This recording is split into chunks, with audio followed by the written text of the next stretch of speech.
नमस्कार, मैं शीतल पी सिंह, सत्यहिंदी.com पर आपका स्वागत है।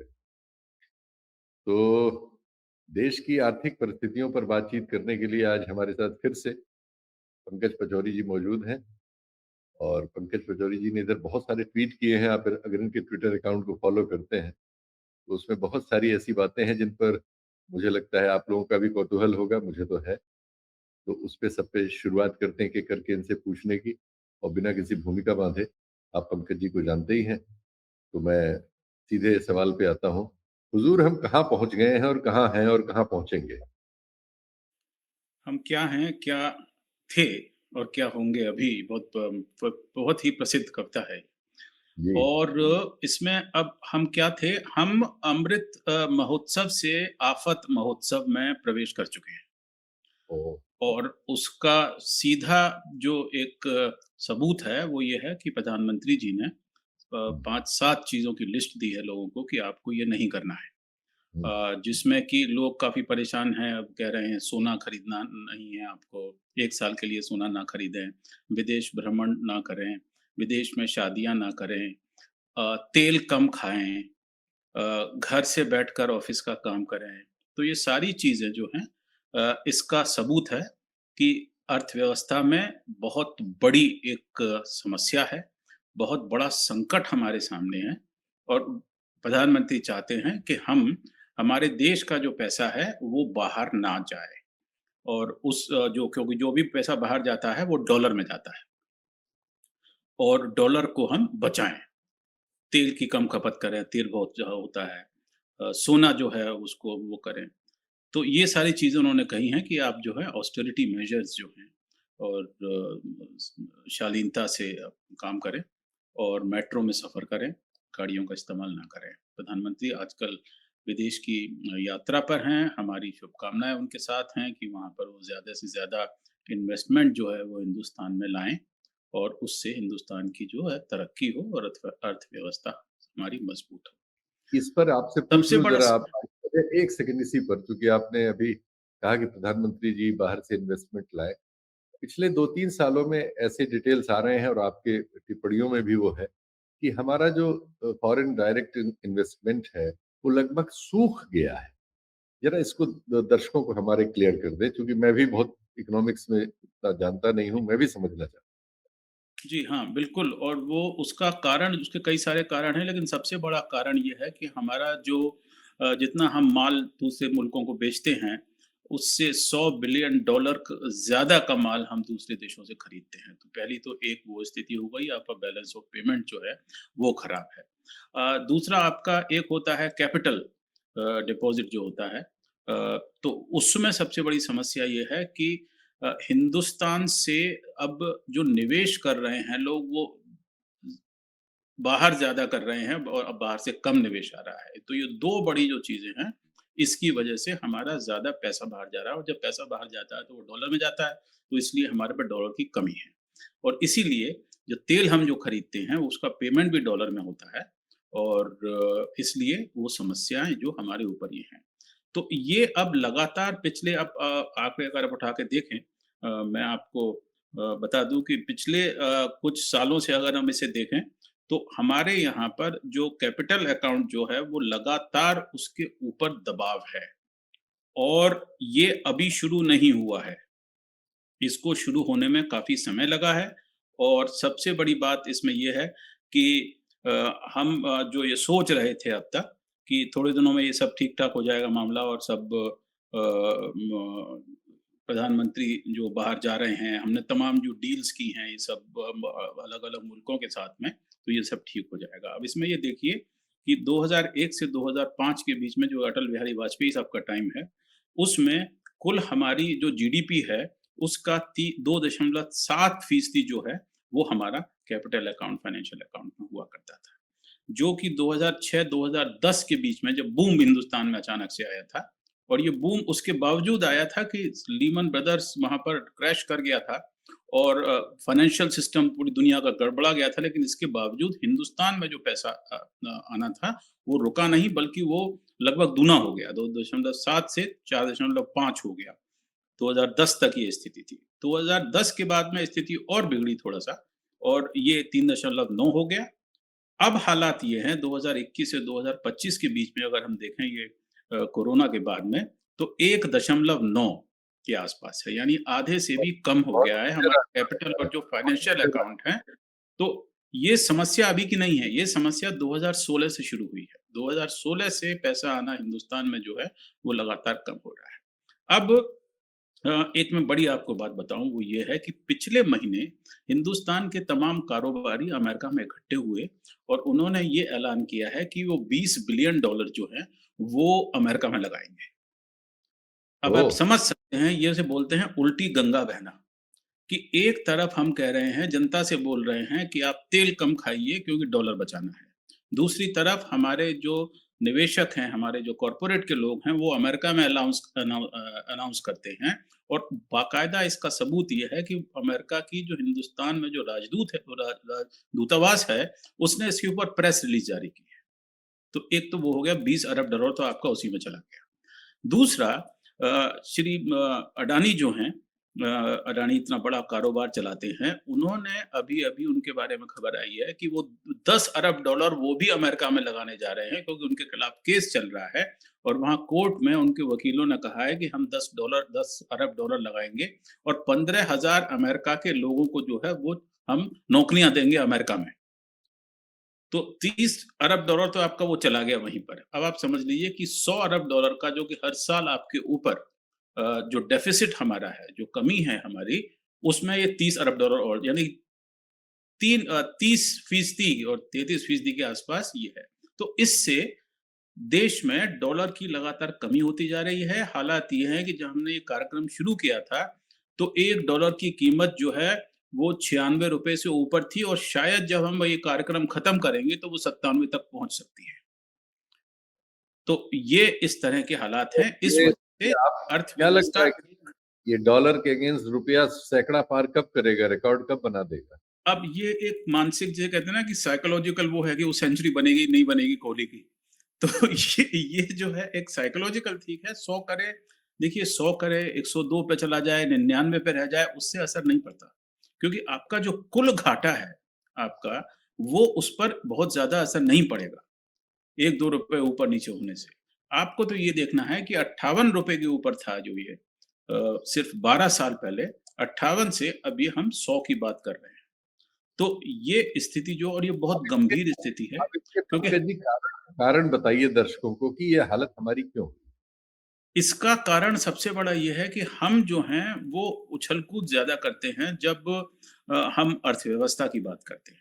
हमने एक पूरा मैं अमृत महोत्सव से मैंने इसीलिए शुरू किया कि अमृत महोत्सव हिंदुस्तान में आ गया है और अगर आपको अमृत महोत्सव बनाना है, तो मनाना है, तो सबसे बड़ी बात ये होगी कि उसमें आप सभी जितने भी हमारे मुल्क के लोग हैं, उनके पास में नौकरियाँ होनी चाहिए। और उन नौकरियों के लिए आपको जो है इन्वेस्टमेंट जो है वो आपको बहुत ज़रूरी है।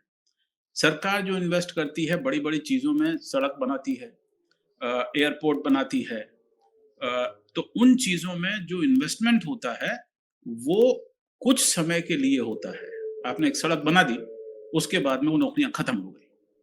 अगर आप एक स्टील की फैक्ट्री बनाएँ तो वो हमेशा अनवरत चलती रहेगी और उसमें वो होगा।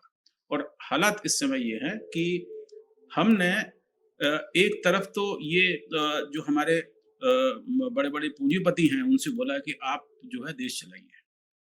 अर्थव्यवस्था पूंजीपति चलाएँगे और अर्थव्यवस्था को जो है जनता बचाएगी। सरकार जो है वो सिर्फ़ दावे करेगी। तो ये समस्या हमारी आउटसोर्स हो गई है, हमारी थिंकिंग जो है, जो हमारी अर्थव्यवस्था है वो बिल्कुल एकदम आउटसोर्स हो गई है, कि हम अमेरिका के इशारे पर कह रहे हैं कि भई हम वहाँ पे पैसे लगाएँगे, हिंदुस्तान अच्छा, में जो है आपसे वो पूछूँ आप मैं करिए। कि ईरान से तो हम रुपए में तेल लेते थे, रूस से भी हमारा रुपए में ही कारोबार था, या हम डॉलर के अलावा दूसरी करेंसी में रूस से कर सकते थे। तो हम इसके बावजूद हम तेल डॉलर में क्यों खरीदने को बाध्य हैं? और हमारी फिर 50 डॉलर की प्रॉब्लम भी हो रही है। 50 साल तक हिंदुस्तान का किसान मैं आपको बताऊँ, 50 साल तक हिंदुस्तान का जो किसान है गरीब, उसके आलू से अब रूस से हमने मिग जेट खरीदे हैं। हम अच्छा, आलू भेजते थे, टनों में आलू भेजते थे और आलू और चावल से हम लोग रूस जो है, सोवियत यूनियन और उसके बाद में रूस भी, वो हमको ये बड़ी-बड़ी चीज़ें दिया करता था। वो हमारे जितना भी साज़ो-सामान है, 60% हिंदुस्तान का जो सेना का साज़ो-सामान है, वो अभी भी रूस से आता है। हवाई जहाज़ जो जो फाइटर जेट जिसे हम कहते हैं, हम रूस के चलाते हैं। अब वो सुखोई की बात चल रही है, वो नया उन्होंने बनाया है, उसको हम चलाएँगे। दूसरा ये हम जो मिसाइल की बात कर रहे हैं कि हम हवाई जहाज़ों को गिरा देते हैं मिसाइल से, ये सारी की सारी एस-400 जो हैं, ये सारी की सारी रूस से आती हैं। और हमारे पास इतनी अच्छी एक टेक्नीक थी कि हम अपना सामान रूस भेजते थे और रूस जो है उसके बदले में हमको ये साज़ो-सामान जो है सामरिक देता था। अब वो अगर आपने खत्म कर दिया, तो ज़ाहिर है कि रूस भी कहेगा आप हमको डॉलर में पेमेंट कीजिए। तो वो हो गया। ईरान के साथ में हमारा ये था कि हम ऐसा ही उनके साथ में भी करेंगे, रुपी पेमेंट की बात वहाँ पर चल रही थी। और हमने ईरान से जो है अब देखिए तेल लेना एकदम से 11-12% हमारा तेल ईरान से आता था, हमने एकदम से उसको बंद कर दिया है और हंगामा यहाँ पर ये बच रहा है कि एलपीजी की दुकानों के बाहर लाइन लगी हुई है। हर दिन किसी न किसी शहर से ये खबर आती है कि पेट्रोल पंप पर वहाँ पर लाइनें लगी हुई हैं और अब ये है कि एलपीजी और पेट्रोल के बाद में सीएनजी का संकट जो है आने वाला है, बड़ा। हमारी तो मैन्युफैक्चरिंग क्यों पीछे जा रही है? हाँ, तो मैन्युफैक्चरिंग जब आप लोग सरकार में थे तो 16 प्लस थी परसेंटेज में, जैसा मुझे जी, याद है। एग्जैक्ट आप हाँ। करेंगे उसको। 16% 16.7 थी जो कि अब घट करके 12% रह गई है। मैन्युफैक्चरिंग का जो कंट्रीब्यूशन है, जो उसका शेयर है हमारी पूरी अर्थव्यवस्था में, वो 12% रह गया है। और सब कुछ मैन्युफैक्चरिंग का उद्योगपतियों को ये सरकार इतनी मदद कर रही है, इसने टैक्स कम किया। अभी कल ही हमारी वित्त मंत्राणी ने कहा है कि हम लोगों ने इन लोगों के लिए टैक्स कम किया और इन्होंने 30% इनको फायदा हुआ पिछले सालों में, लेकिन ये पैसा भारत में नहीं लगा रहे हैं। जो इकोनॉमिक एडवाइजर हैं वो भी यही कह रहे हैं। और आपने तो अभी जब आंकड़ा बता ही दिया कि 30 बिलियन जो डॉलर ये अमेरिका में लगाने जा रहे हैं। ये जी, क्या है? ये समझ में नहीं आया। ये इसलिए सरकार ये पूंजीपतियों के साथ खड़ी है और पूंजीपति देश छोड़ के अमेरिका के साथ खड़े हैं। ये क्या चल कैरेक्टर है? ये इसलिए है कि पूंजीपति जो हैं, आपने उनको पहले पैसे दे दिए। जब आपने टैक्स कम किया था, तब क्या उसमें कोई शर्त थी कि आप जो हैं, वो इतना पैसा जो है, ये एक लिमिट में हिंदुस्तान में लगाएँगे? कोई शर्त नहीं थी। शर्त जो जनता के प्रति है कि अगर आपके पास में पीएनजी की लाइन है, तो आपको एलपीजी नहीं मिलेगी। जनता के लिए सारी शर्तें हैं। अगर आपका टैक्स इतना है, तो आपको उसमें ये भी करना पड़ेगा। तो सारी शर्तें जनता के लिए हैं, पूंजीपतियों के लिए कोई शर्त नहीं थी और आप समझ लीजिए जितना भी पैसा पिछले 3 साल में रिकॉर्ड प्रॉफ़िट जो हैं, वो हमारे पूंजीपतियों ने कमाए हैं और ज़्यादातर पैसा उनका जो है, वो इस समय बाहर जा रहा है। ये सारी समस्या जो है, वो इसलिए है। अब इसका असर क्या पड़ता है कि अगर इन एक पूंजीपतियों ने देश में पैसा लगा दिया होता मैन्युफैक्चरिंग में, मैं आपको बताऊँ कि मंथली वेज जो है, अब हम आम आदमी की बात करते हैं, जिससे कि कहा जा रहा है कि आप कम तेल खाइए। समोसा महँगा हो रहा है, आपके खाने की सारी चीज़ें महँगी हो रही हैं, दाल-आटा महँगा हो रहा है, लेकिन सैलरी जो है और ये सैलरीड सिर्फ़ है, जो कि सिर्फ़ 14% के आस-पास है हिंदुस्तान में। जो सैलरीड जो है अगर आप नॉमिनल देखें, तो वो ₹25,000 महीना है और 14% 25 लोगों के पास है और जी वो हाँ, ₹25,000 महीना है। जी। ये अर्बन में 25,000 है और रूरल में जो है ये 17,500 के आस-पास है। ये उन लोगों की सैलरी है जिनको कि हम कहते हैं कि ये वेतनभोगी लोग हैं, जो कि जिनसे कि हम ये कह रहे हैं कि आप सोना मत खरीदिए, आप विदेश घूमने मत जाइए। ये वो लोग हैं और लेकिन इसमें से अगर हम इन्फ्लेशन घटा देते हैं, तो वो आपकी जो रियल इनकम है, वो 15,000 से भी कम है तो और ये आंकड़ा 2012 से 2024 के बीच में मैं आपको बता रहा हूँ। 12 साल में ये जो हैं, मतलब ये इसका हालात युद्ध से इस युद्ध से कोई संबंध इसका नहीं है। ये युद्ध से आंकड़ा उससे कोई लेना पहले का है। इसका युद्ध से कोई लेना-देना नहीं है। मैं आपको बताऊँ कि इन्होंने जो ये किया है कि युद्ध से पहले 2020 में 12% हुआ करता था सोने के ऊपर इम्पोर्ट ड्यूटी। ठीक है सर? गोल्ड पे जो जी। ड्यूटी थी वो 12 होती थी, फिर वो हमने घटा के 10 कर दी, फिर वो हमने बढ़ा के ये सिर्फ़ 2020 से लेकर अब तक है, फिर वो हमने बढ़ा के 15 कर दी, फिर वो हमने घटा करके 6 कर दी और फिर हमने घटा करके वो 15 कर दी। बढ़ा और फिर बढ़ा या के अब 15 कर दी। और अब बढ़ा करके हमने 15 कर दी कि ताकि जो सोना जो है वो लोग बाहर से ना खरीदें, महँगा हो जाए। लेकिन इसमें लोग ये भूल जाते हैं कि सोने का सबसे बड़ा व्यापारी हिंदुस्तान में रिज़र्व बैंक ऑफ इंडिया है। आपको सिर्फ़ एक फ़ोन करना था और उनको सुझाव देना था कि आप ये सोना खरीद रहे हैं, क्यों खरीद रहे हैं? क्योंकि अगर वो सोना नहीं खरीदेंगे, उनके डॉलर पर असर पड़ेगा। ये सब चीज़ें मिली हुई हैं और इस तरह से मिल गई हैं कि अब आपके सामने कोई रास्ता नहीं है। 653 टन सोना 2020 में हमने खरीदा था और अब वो बढ़ कर के 880 टन हो गया है पिछले साल। और ये सब एक रिज़र्व बैंक जो है वो ये कर रहा है। तो आप जो कानून कायदे बना रहे हैं, ड्यूटी बढ़ा रहे हैं, ये सब कर रहे हैं, जनता के लिए कर रहे हैं। रिज़र्व बैंक को आप नहीं बोल रहे कि भई आप सोना ख बहुत खरीद रहे हैं, इसमें हमारे पैसे जा रहे हैं। रिज़र्व बैंक को तो मालूम है कि हम सोना खरीद रहे हैं और इसलिए हम सोना खरीद रहे थे उस टाइम कि और साहब हम जो है रिज़र्व बैंक जो सोना खरीद रहा है, वो तो डॉलर में ही खरीद रहा होगा। डॉलर में खरीद रहा है और कहाँ में खरीदेगा? सोना सारा हमारा जो है आप देख लीजिए सिंगापुर से आ रहा है, दुबई से आ रहा है और थोड़ा यूरोप से आ रहा है। ज़रा तो एक्सपोर्ट का बता दीजिए, ये बड़े दावे हैं इनके कि हमारा एक्सपोर्ट बहुत बढ़ गया है, 700 साढ़े सी 700 ए बिलियन हो हाँ, गया है और एक्सपोर्ट नंबर में तो बढ़ रहा है। ये देखिए एक्सपोर्ट का मतलब नंबर में तो बढ़ रहा है, लेकिन हुँ, कैसे बढ़ रहा है? अब आप हुँ, देखिए कि हमने जो मैन्युफैक्चरिंग की मैं बात कर रहा हूँ, बड़ी-बड़ी बातें होती हैं साहब कि हमारे आईफ़ोन की फैक्ट्री लग गई है। हमारे यहाँ पर वियतनामीज़ कंपनी है, विनसॉफ्ट वो जो है वो लगा रही है। तो हम उसको 0 से 100 नहीं कर रहे हैं। सारा का सारा जो कच्चा माल है और बल्कि तैयार किया हुआ माल है, वो वहाँ से आ रहा है, हम उसको यहाँ पर असेंबल कर रहे हैं क्योंकि जैसे मैंने आपको अभी बताया हमारे यहाँ जो तनख्वाह है लोगों की, वो कितनी कम है। हम उसको असेंबल कर रहे हैं और फिर उसको हम बाहर बेच रहे हैं, तो ज़ाहिर है कि उससे आपका एक्सपोर्ट बढ़ेगा। हम बाहर से कच्चा तेल खरीदते हैं, उसको परिष्कृत करते हैं यहाँ पर और फिर उसी कच्चे तेल को एक्सपोर्ट कर देते हैं। ये तो बात हाँ, बस ये सवाल बिल्कुल आपने अभी खबर आई है एबीपी न्यूज़ में चौधरी साहब के प्रोग्राम में उन्होंने डिस्क्लोज़ किया कि हम इस दौरान जब देश में तेल की बहुत किल्लत है, उड़ीसा और बहुत सारी जगहों पर रोज खबरें आ रही हैं कि लोगों को तेल नहीं, कई कई जिलों में ट्रक बीच में खड़े हैं। इतनी कठिनाई में हम एक्सपोर्ट क्यों कर रहे हैं पेट्रोल डीजल जबकि हमारे पास खुद कम है अपने लिए। तो उसमें क्योंकि ये सारे जो एक्सपोर्ट करने वाले हैं, ये प्राइवेट प्लेयर्स हैं। अच्छा। सरकार की जो तेल की कंपनियां हैं वो इतना एक्सपोर्ट नहीं करती। ये जो प्राइवेट प्लेयर्स हैं ये एक्सपोर्ट करते हैं कि इसमें सिर्फ नहीं, दो बड़ी कंपनियां हैं।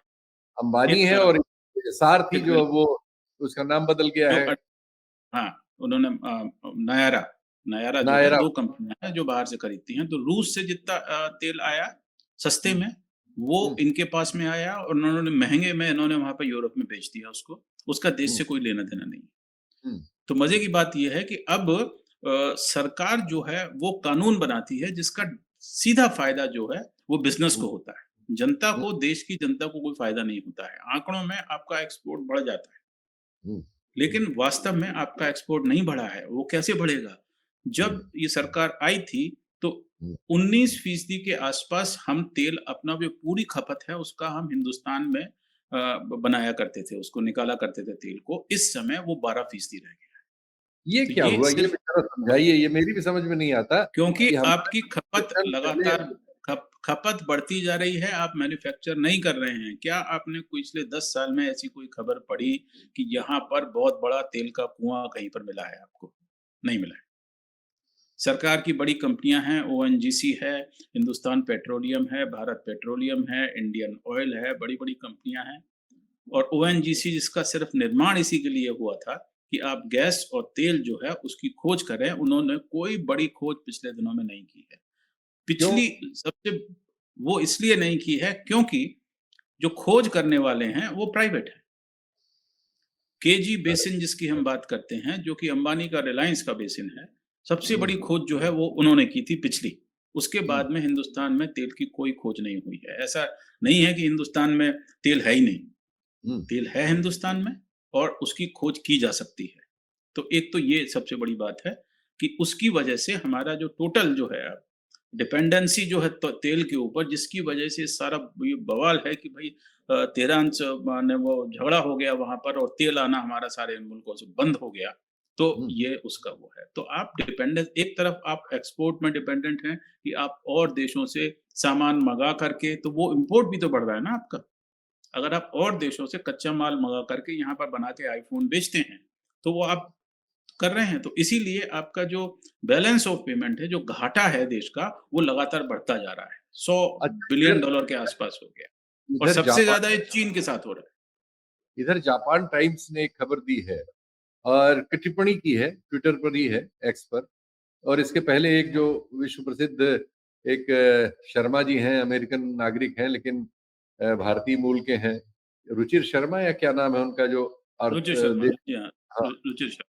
हाँ, उन्होंने कहा कि भारत चूँकि एआई के मामले में अपने को इसने समय पे वो वहाँ नहीं रखा जहाँ इसे होना चाहिए था, इसलिए अब इसके हाथ से बाजी निकल गई है और अब इसके पास आगे बढ़ने के लिए कोई उपकरण नहीं। ये भी यही जापान जी, टाइम्स कह रहा है। इसको ज़रा-सा ये व्याख्यायित ये नहीं, इसमें एक बहुत बड़ा जो है वो एक सच्चाई है इसमें और हुँ, उसको सच्चाई को आप देख सकते हैं कि जिस तरह से हिंदुस्तान की कंपनियों का जो मार्केट कैपिटलाइज़ेशन है, वो लगातार कम हो रहा है।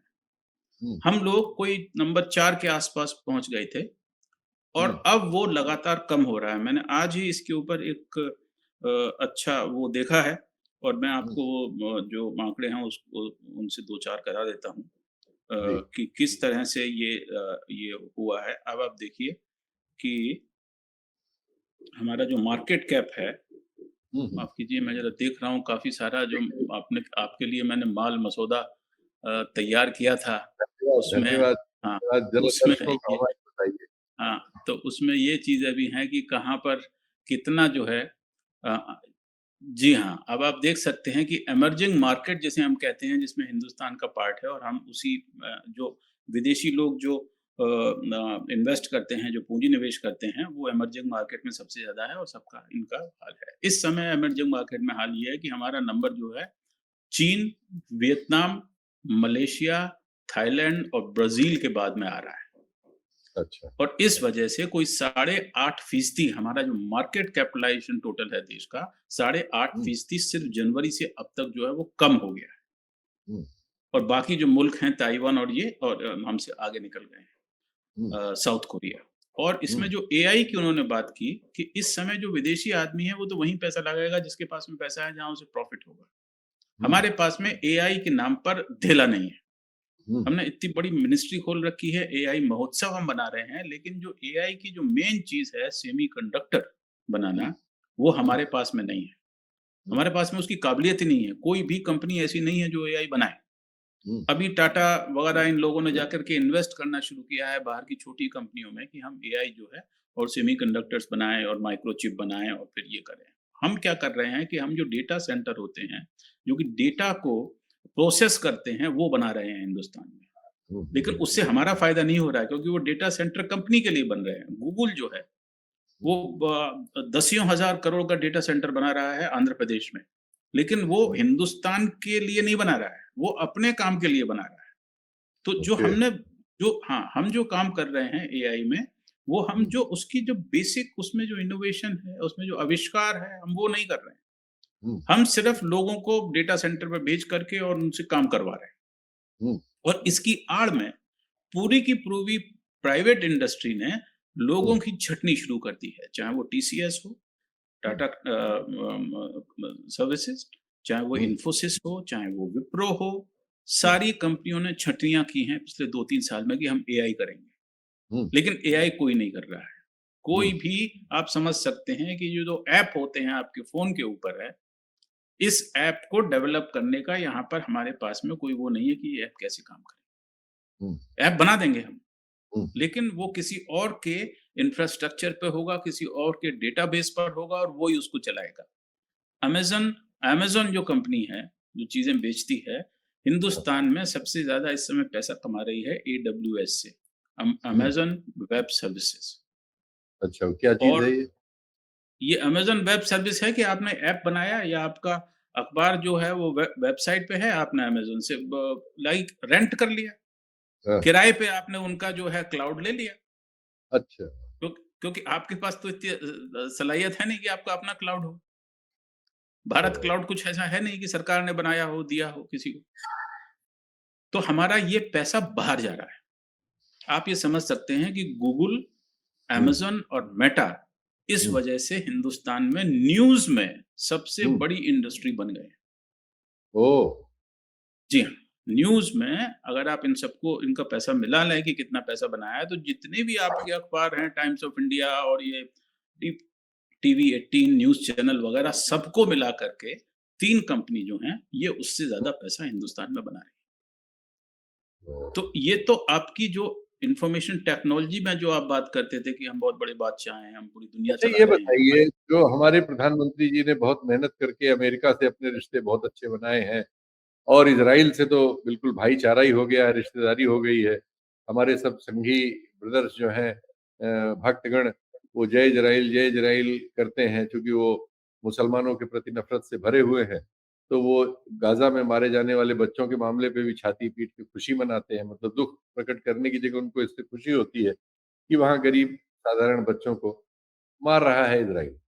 तो हम इस नई रिश्तेदारी से, जो हमने बहुत तगड़ी कर ली है, इससे भारत को क्या-क्या लाभ हो रहे हैं और क्या-क्या लाभ होंगे? जी, अगर अगर अमेरिका से आपके बहुत अच्छे रिश्ते थे, तो अब तक अमेरिका से हमारी जो स्ट्रैटेजिक ट्रीटी होने वाली थी, वो पूरी हो गई होती। अच्छा अगर कोई अमेरिका से हमारे जो अच्छे हम तमाम ट्रीटी कर रहे हैं, प्रधानमंत्री अभी गए हुए हैं, नीदरलैंड्स में ट्रीटी की उन्होंने, स्वीडन में ट्रीटी की उन्होंने, सब जगह ट्रीटी कर रहे हैं। उससे पहले यूएई के साथ हमने ट्रीटी की थी, इकोनॉमिक या आर्थिक हुँ, संबंध हुँ, जो हुँ। हैं वो प्रगाढ़ करने के लिए। अब मुझे ये बताइए कि प्रधानमंत्री अगर इतने अच्छे संबंध हैं, तो अमेरिका क्यों नहीं गए? क्यों नहीं जाके वो ट्रम्प साहब से बोलते हैं कि मेरे साथ में आप ये आर्थिक ट्रीटी कीजिए? क्योंकि हुँ, हमने सारे पत्ते जो हैं वो अमेरिका के हाथ में हैं इस समय, हमारे हुँ, पास में कुछ नहीं है। हुँ, इसीलिए अमेरिका जब कहता है कि आप रूस से तेल खरीदना बंद कर दीजिए, हम बंद कर देते हैं। हुँ, मतलब अमेरिका आपको ये डिक्टेट कर रहा है कि अमेरिका ने रूस के ऊपर प्रतिबंध लगाया हुआ है, लेकिन हिंदुस्तान को उससे जो है हुँ, उसका पालन करना पड़ेगा। हुँ, तो इसका मतलब कि अमेरिका से हमारा इस समय जो रिश्ता है वो वन वे रिश्ता है, हुँ, कि वो वहाँ से हमको इशारा करता है, हम उस पे काम करते हैं। हुँ, अगर अमेरिका से रिश्ते हमारे अच्छे होते तो अमेरिकन कंपनी हमारे यहाँ पैसा लगा रही होती। इस समय हालात ये है कि हिंदुस्तानी कंपनी जैसा मैंने आपको बताया 20 बिलियन डॉलर तो वो उसमें लगा रहे हैं और 10 बिलियन डॉलर अडानी जी जो हैं वो उनको दे रहे हैं कि हम 15,000 आपके यहाँ नए जॉब शुरू करेंगे। तो हमारे कोई संबंध ऐसे अमेरिका से नहीं है। इज़राइल से हमारे जो संबंध हैं वो सिर्फ़ सामरिक हैं, क्योंकि हम इज़राइल की कुछ मिसाइल्स जो हैं वो खरीदते हैं। दूसरा आपने पॉलिटिकल बताया कि क्योंकि इज़राइल जो है वो बड़ा खिलाफ़ है मुस्लिम देशों के जो मिडल ईस्ट में है उसकी तमाम वहाँ पर वो है। हुँ। तो इस वजह से इज़राइल के साथ में हम इसलिए हैं। इन दोनों के साथ में अगर हम मिला लें, दोनों के साथ में जितना भी पैसा का आर्थिक लेन-देन हम कर रहे हैं, उससे कहीं ज़्यादा आर्थिक लेन-देन हम चीन के साथ कर रहे हैं। चीन हुँ, हमारा सबसे बड़ा ट्रेड पार्टनर है।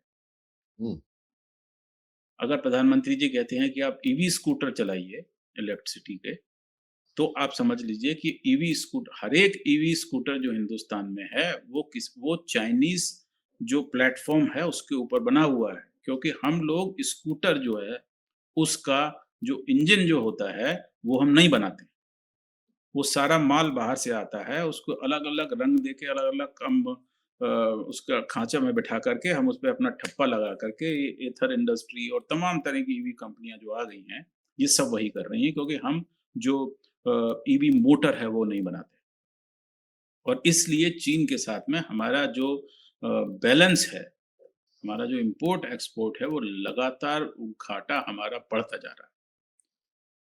तो आने वाले और दिनों में आप क्या देख पा रहे हैं? ये सब बातें आने तो वाले दिनों में मैं आपको बता दूँ कि अभी-अभी ट्रम्प साहब ने एक जो है अपने हैंडल पर ट्रूथ सोशल के ऊपर उन्होंने एक मैप जो है, हुँ, एक नक्शा जो है वो म ईरान का हुँ, उसका लगाया है जिसमें हर तरफ से उसके ऊपर अटैक हो रहा है, ईरान के अच्छा, ऊपर।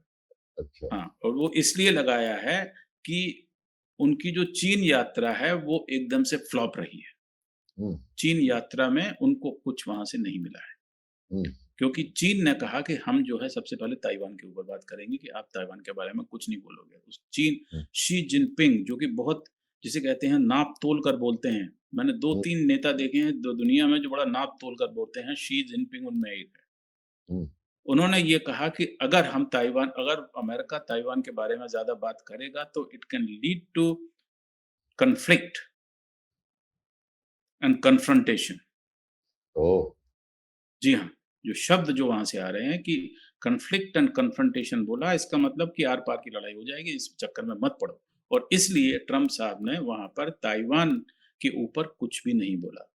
हुँ, ट्रम्प के आने से 2 हफ्ते पहले चीन ने ताइवान की जो ऑपोज़िशन की जो पार्टी है, हुँ, हुँ। उसके हेड को बुलाया। आप समझ लीजिए हाँ, उसकी जैसे लीडर कि गई। हाँ, बिल्कुल, वो वहाँ पर गई, उन्होंने शी जिनपिंग से बात की और ये ऑपोज़िशन लीडर जो हैं, ये चीन समझता है कि ये चीन के प्रति नर्म रवैया रखती हैं। तो पहले तो उन्होंने यही इंडिकेशन दे दिया अमेरिका को कि हम जो हैं वो ऑपोज़िशन लीडर के साथ में हैं, उन्होंने अभी यहाँ पर आए हैं। दूसरा उनके कदम रखते ही उन्होंने बोल दिया कि कोई बातचीत ताइवान के ऊपर नहीं होगी। हुँ, तो उसके ऊपर कोई बातचीत नहीं हुई। ट्रम्प हुँ, साहब जो है वो अपना ट्रेड और टैरिफ वहाँ पर बोलते रहे। हुँ, तो उसे लेकर के उस इन दोनों की तीनों की वजह से जो ईरान का जो मुद्दा था उसके ऊपर वहाँ पर कोई भी ख़ास बातचीत नहीं हुई। सिर्फ़ उन्होंने सबने इस बात पर सहमति हुई है कि जो वो स्ट्रेट ऑफ हॉर्मुज़ है, खुलना जहाँ से चाहिए। तेल के टैंकर आते हैं वो खुलना चाहिए और उसमें किसी को कोई भी दो राय नहीं। जो ज़ाहिर वो है तो हर आदमी ईरान कहेगा खुलना चाहिए, लेकिन कैसे खुले इस पर कोई बात नहीं हुई। इस पे नहीं, अब वो जाकर के वापस ट्रम्प साहब जो हैं वो धमकियाँ देने लगे हैं ये करके कि मैं चारों तरफ से अटैक कर रहा हूँ, मैं ये कर रहा हूँ, मैं वो करने वाला हूँ। हैं? मदर ऑफ ऑल ऑल पहले भी कहा करते थे वो क्या उनका नाम था जॉर्ज बुश साहब ने, हुँ, मदर ऑफ ऑल बैटल्स उन्होंने कहा था इराक में और अफ़गानिस्तान में हुँ, हुँ, और वहाँ से सबसे इनको वहाँ पर वापस जाना पड़ा। तो ईरान से तो ईरान के बारे में तो कुछ ये कर नहीं सकते हुँ, अमेरिका। सिर्फ़ हुँ। वो 2-4 बम गिरा देंगे वहाँ पर, कुछ कर देंगे, नुकसान हो जाएगा, ये है। क्योंकि ये तो हमारा जिसे फिर कहते हैं वही सवाल तो यानी आने वाले दिन हमारे कठिन रहने वाले हैं, आने वाले हम 2-3 साल। हमारे इसलिए कठिन रहने वाले हैं क्योंकि हमारे पास में जितनी ये समस्याएँ हैं, इनका कोई जवाब इस समय नहीं है। हमारी अर्थव्यवस्था जो है वो लगातार खराब होती जा रही है और 2016 से ये बहुत तेज़ी से खराब होना शुरू हुई। बड़े-बड़े अर्थशास्त्री हैं, मुझे तो अर्थशास्त्र में नहीं हूँ, मैंने सिर्फ़ अर्थशास्त्री के साथ काम किया है। बड़े-बड़े अर्थशास्त्री ये कह रहे हैं कि 2016 के बाद में जिस तरह से डिमोनेटाइज़ेशन हुआ, उसके बाद में जिस तरह से जीएसटी लागू हुआ, हमारे तमाम जो छोटे-छोटे कारोबार थे, जो कि इस द इन्फॉर्मल इकोनॉमी में जो इस देश की रीढ़ की हड्डी थे, वो ख़त्म हो गए। और उनकी वजह से जो लोगों को नौकरियाँ मिलती थी और जो वहाँ काम करते थे, आप अगर एक छोटी-सी दुकान भी चलाते हैं किसी गाँव में बाहर गाँव के बाहर बस स्टॉप पर, तो आप हुँ, समझ सकते हैं कि वहाँ 2-3 लोगों को आप रखते हैं, काम हुँ, करने के लिए। हुँ, एक ढाबे वाला है, उसके यहाँ भी 4-6 आदमी जो हैं वो काम करते हैं। हुँ, हुँ, तो इस तरह के जो छोटे-छोटे जो हमारे उद्योग हैं, आप समझ लीजिए कि अभी भी कोविड के बाद में आगरा में मैंने बात की, टूरिज़्म का जो मामला वहाँ पर है, उनका ये कहना है कि 60% हमारा बिज़नेस अभी भी वापस नहीं आया है। ओह! ये मैं बता रहा हूँ आपको। मैं हुँ, टूरिज़्म हुँ, एसोसिएशन जो आगरा की है, उनके सेक्रेटरी से मेरी बात हो रही थी। उन्होंने बोला अभी हमारा वापस नहीं आया है, बहुत बुरे हाल है। होटल खाली पड़े हुए हैं और फुटफॉल्स जो हैं वो आ रहे हैं लेकिन इतने ज़्यादा नहीं आ रहे जैसे पहले होना मतलब जो ग्रोथ है, वो नहीं हो रही। सही। और यही जो है मामला, ये सब जगह आप चले जाइए, छोटी फिटर की दुकानें जो होती हैं छोटे-छोटे जो कारखाने जो आप होते हैं, आप वहाँ पर आप बवाना चले जाइए दिल्ली में यहाँ पर आप, तमाम जो है इंडस्ट्री वो बंद पड़ी है। तो छोटी-सी बात है, दिल्ली में के पास की बात है, तमाम इंडस्ट्री। तो इसकी वजह से हमारी जो एक मजबूत रीढ़ की हड्डी हुआ करती थी, वो खत्म हो गई है और हमने सबको ये एक कहानी थी पर्दा कि पर्दा जो है जब तक रहता है वो रहता है। ईरान ने किया क्या है कि हिंदुस्तान की इकोनॉमी की जो जर्जर हालत थी उसके ऊपर से पर्दा उठा दिया। ओह! तो अचानक से आपको ये आदेश अब आने लगा है मतलब सजेशन मैं बोलूँगा, मंत्री लोग जो हैं अब वो गाड़ियाँ अपनी कम कर रहे हैं कई मंत्री तो मेट्रो से जाते हैं, अपनी फ़ोटो छुपाते हैं, ये सब करते हैं। हम एक विकासशील देश हैं। हमें इस बात पर फ़ख्र होना चाहिए कि हमारे यहाँ पर पहले जो है वो एक घरों में 1 गाड़ी हुआ करती थी, अब हमारे घरों में 2 गाड़ियाँ हैं। पूरे हिंदुस्तान में इस समय सिर्फ़ 3.5% लोग ऐसे हैं जिनके पास में गाड़ियाँ हैं। हुँ, हमको तो ये कहना चाहिए था कि हम इसको 7% करेंगे। आप कह रहे हैं हुँ, कि आप उस गाड़ी को भी मत चलाओ।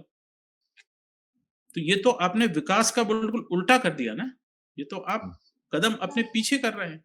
आप लोगों से बोल रहे हैं कि आप खपत कम कीजिए और दूसरी तरफ विदेश में आप जाके ये बेच रहे हैं कि हमारे डेमोग्राफी है 1.4 अरब हिंदुस्तानी हैं और वो बहुत बड़ा मार्केट है।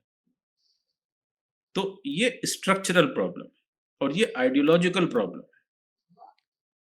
ये जितने भी लोग भारतीय जनता पार्टी के जो कि आरएसएस से निकल के आए हैं, आप ये समझ सकते हैं कि आरएसएस की मैं तमाम जो उनके लेख और ये सब आते हैं, मैं पढ़ता हूँ किताबें वगैरह, उसमें एक भी सॉलिड लेख इस बात पे नहीं है कि हिंदुस्तान की जो अर्थव्यवस्था है, उसको हिंदुस्तानी कैसे बनाया जाए। अटल बिहारी वाजपेयी जी जो थे, वो पिछली बार उन्होंने कहा था कि हम इसे कैसे बनाएँगे, तो उनको एक उनके सामने एक ईएनडब्ल्यू और बोस्टन कंसल्टिंग सर्विस वालों ने एक वो रखा था, अ, एक पीपीटी दिखाया था उनको कि ऐसे हम हिंदुस्तान को कर सकते हैं, तो उनका ये कहना था कि कौन करेगा? हुँ। कैसे बनेगा? तो वो हमारा हालत अभी भी है क्योंकि आपके पास में एक सोच नहीं है। आंध्र प्रदेश में सोच है, तमिलनाडु में सोच है। चंद्रबाबू नायडू के पास में एक सोच है, जब वो आंध्र प्रदेश जो एक साथ हुआ करता था, उनके पास सोच थी, उन्होंने हैदराबाद को उन्होंने उसको चमन बना दिया। अब वो वहाँ विशाखापट्टनम को चमन बनाने में लगे हैं क्योंकि उनके पास में सोच है। यहाँ पर ऐसी कोई सोच नहीं है, यहाँ पर सिर्फ़ बातचीत है और अपने आप को सबसे ज़्यादा महान बताने का एक प्रोपेगेंडा मशीनरी जो है, वो आपने इकट्ठी कर ली है। वो सारी इसी नोट प्रोपेगेंडा पे मशीनरी उस दिन इसी खत्म नोट हो गई। इसी नोट हाँ, पे जिस दिन समाप्त प्रधानमंत्री ने ये कहा कि आप तेल जो है वो कम खाएँ। इसी नोट पे इस कार्यक्रम को समेटते हैं। पंकज भाई, बहुत-बहुत धन्यवाद। मुझे लगता है दर्शक लोग आपको फिर से जब आपके इस प्रोग्राम को देखेंगे तो फिर वही डिमांड करेंगे जो हमेशा करते हैं कि बीच-बीच में पंकज भाई को ले आया करिए, बताया करिए कि देश में हो क्या रहा है। तो काइंड जी, ऑफ जब भी आप आपकी शुक्रिया। बहुत-बहुत धन्यवाद पंकज भाई समय निकालने के लिए और सब ये सब बताने के लिए।